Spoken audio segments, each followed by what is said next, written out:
There's been a lot of research on kids with autism spectrum disorders in general, looking at how well they can understand other people's facial expressions.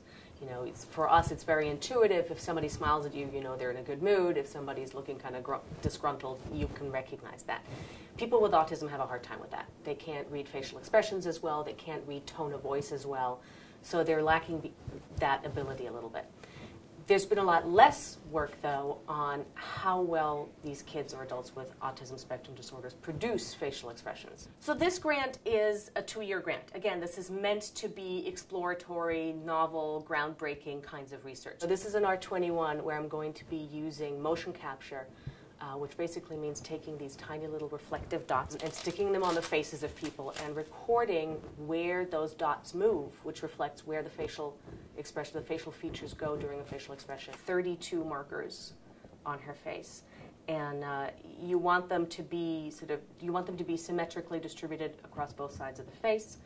You want them to capture all movement in terms of the eyes, eye region, the face region, the cheeks, and all of that. And then we have an array of 6 cameras that are set up in a semicircle in front of her and around her, so that no matter which way she's looking and which part of her face we're looking at least 2 cameras can see a marker at the same time. I am so excited about this, you have no idea.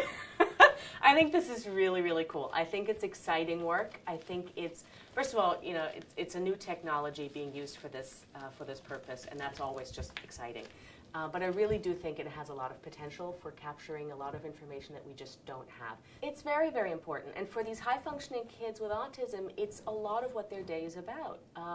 Somebody was talking about a teenager, I think she was a 14-year-old girl, and she was sitting in a classroom, and she said when she came to see her speech pathologist, and we were working on social skills, and she said, you know, as soon as the bell rings, everybody gets up and gets into a group.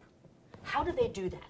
Like, I want to do that too. How do they do that? And because these kids don't have the skills to understand the little signs that we throw each other with our faces and our voices that say, you know, I would like to be in a group with you now, she doesn't know how to do that, and that's really weighing on her, right? She can do the academics, she can do the sports club, she can play piano, but she can't hang out.